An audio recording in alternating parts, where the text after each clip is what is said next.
নমস্কাৰ বন্ধু বান্ধৱীসকল, সকলোৰে ভালেই নহয় চাগে। আশা কৰোঁ ভালেই। আজি ৰেচিপি এটা লৈ আহিছোঁ। এইটো চিম্পুল ৰেচিপি হয়।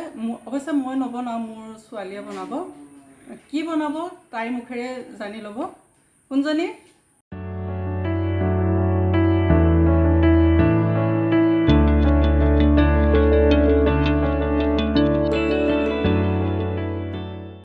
আহা, তোমাৰ ৰেচিপি বনোৱা। নমস্কাৰ। মই মোৰ ষ্টাইলত এটা চিম্পল ৰেচিপি আপোনালোকৰ আগত আগবঢ়াব বিচাৰিছোঁ। সেইটো হৈছে আটাৰ বিস্কুট। আহকচোন চাওঁ কেনেকৈ বনাওঁ। এয়া মই বাতিত 3 কাপ আটা লৈছোঁ। ইয়াতে মই 1 পিঞ্চ নিমখ ছটিয়াই দিম। এয়া 1 পিঞ্চ নিমখ।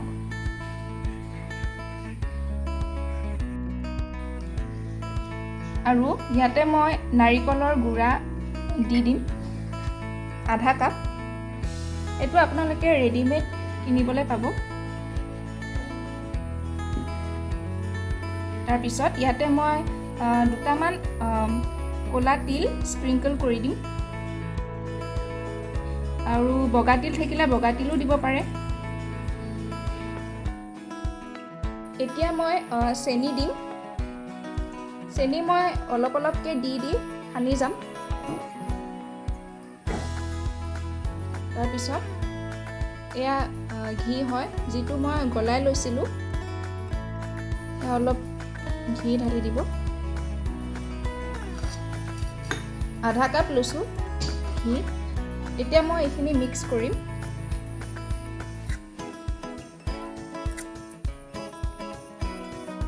এয়া ভালদৰে মিক্স কৰি লৈছোঁ। এতিয়া তেল যিহেতু কমিছে, আৰু অলপ মই এয়া ঘিৰ তেল দি দিম। গোটেইখিনি দি দিলোঁ।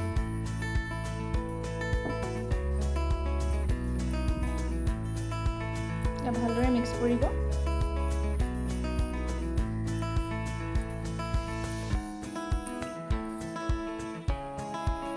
হয়, চেনি জোখটো মই পটককৈ পোৱা নাছিলোঁ, চ' মই টেষ্ট কৰি চালোঁ অলপ। যিহেতু চেনিৰ মিঠা অলপ কমিছে, মই অলপ দিব বিচাৰিছোঁ চেনি অলপ। এয়া চাওক, এয়া এনেকৈ যাতে মুঠি মাৰিলে এনেকুৱা লাডু টাইপ এটা ফৰ্ম হয়, সেইটো চাব। আৰু কনচিষ্টেঞ্চিটো অলপ এনেকুৱা ফৰফৰীয়া টাইপ হ'ব লাগিব, সেইটো মন কৰিব। তাৰপিছত আপোনালোকে ইচ্ছা কৰিলে ইলাচিও দিব পাৰে ফ্লেভাৰটো আহিবলৈ। এতিয়া মই চিম্পুলকৈ বনাইছোঁ। এতিয়া মই অলপ বেকিং চ'ডা দিম। বেকিং চ'ডা একচুৱেলি নিদিলেও হৈ যায়, বাট মই দিব বিচাৰিছোঁ।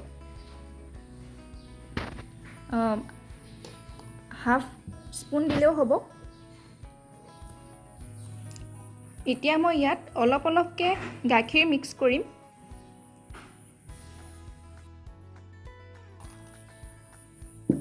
এনেকৈ অলপ অলপকৈ আপোনালোকে মিক্স কৰি যাব। এটা চিম্পল ডাউ ক্ৰিয়েট কৰিব। এনেকৈ গাখীৰ দি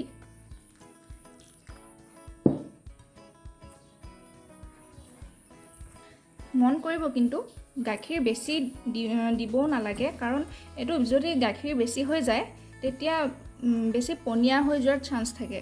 আৰু যিহেতু বিস্কুটত এইটো ইমান নালাগে পনীয়াটো, আপোনালোকে মন কৰিব যাতে অলপ বাইন খায়, সেই জোখত আপোনালোকে গাখীৰটো দিব। এতিয়া মই অলপ দিম, কাৰণ এইটো ভালকৈ বাইন খোৱা নাই।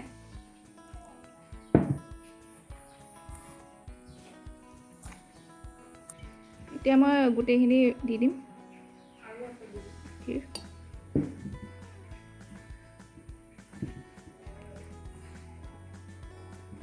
এতিয়া এনেকৈ ডো এটা বনাব।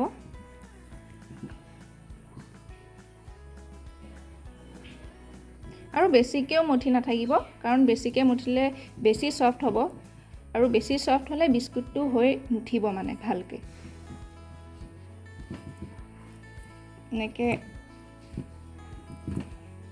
এনেকৈ ডো এটা বনাব। পাৰিবা হৈ গ'ল। এইখিনিতে যদি আপোনালোকৰ কিবা ডাউট আছে মোক কমেণ্টত সুধিব পাৰিব। এয়া ডো হৈ গৈছে। মই এতিয়া 15 মিনিটছৰ কাৰণে ঢাকি থৈ দিম।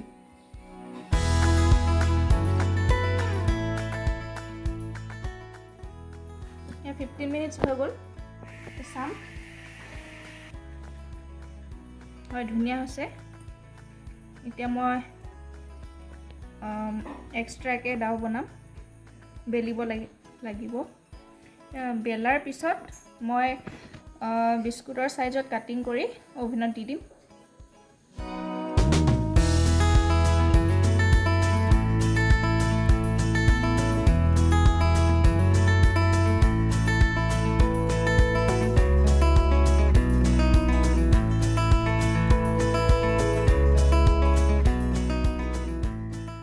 একচুৱেলি বস্তুটো বহুত ডেলিকেট হয়, এনেকৈ বেলিলে অলপ ভাগিবই।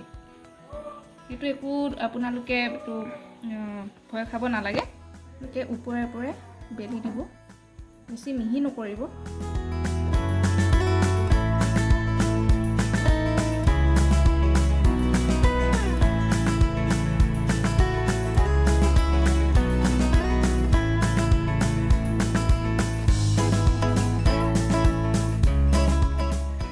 আপোনালোকে বিস্কুটৰ শ্বেপটো নিজৰ ইচ্ছামতে দি ল'ব। যিহেতু মই এতিয়া ঘৰতে নিজে বনাইছোঁ, ইমান এটা শ্বেপকেইটা ভালো হোৱা নাই, সেইকাৰণে এইখিনি মোৰ সুবিধা মতে মই দি লৈছোঁ। আপোনালোকে আপোনালোকৰ সুবিধা মতে এনেকৈ শ্বেপ দি ল'ব, ডিজাইন দি ল'ব। এইটো মই প্ৰিহিট কৰি থোৱা আছে, প্ৰিহিট কৰি থৈ দিছিলোঁ। ইয়াতে মই দি দিছোঁ এতিয়া।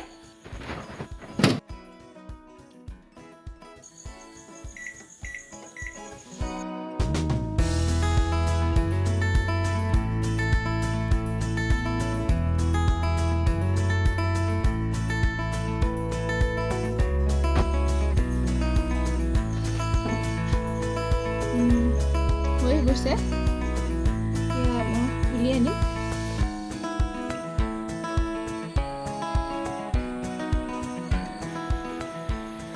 ফাইনেলি মই অভেনৰ পৰা উলিয়ালোঁ।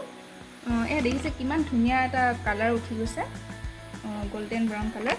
এতিয়া মই ভাঙি দেখুৱাম আপোনালোকক। এয়া চোৱা, এয়া চাওক ইমান ধুনীয়াকৈ ভাঙা গৈছে। মই টেষ্ট কৰি চাম এইটোকো। ধুনীয়া হৈছে, আপোনালোকে বনাই চাব এনেকৈ। এতিয়া মই ঘৰতে সাধাৰণতে আমাৰ পাকঘৰত যি সহজতে পোৱা যায়, যেনে ধৰক আটা, ময়দা, এনেকুৱা যি সহজতে উপলব্ধ হয়, সেয়েদি মই চিম্পলকৈ ঘৰতে এনেই খাবলৈ মই বনাইছোঁ, চাহৰ লগত খাবলৈ। এতিয়া আপোনালোকে ইচ্ছা কৰিলে আৰু ইয়াতকৈ ভালকৈ বনাব পাৰে, আৰু কমেণ্টত জনাব কেনেকুৱা পালে। হয়তো মোৰ এই বনোৱা প্ৰচেছটোত কিছুমান সৰু কথা কিছুমান থাকি যাব পাৰে, য'ত মই হয়তো ক'ৰবাত এড কৰিবলৈ মই পাহৰি গৈছোঁ। আপোনালোকে কাইণ্ডলি কমেণ্টত জনাব। আৰু ইমানতে মই নিৰ্মালী ৰিংকু বিশেষ চেনেলটোৰ পৰা বিদায় লৈছোঁ। ধন্যবাদ।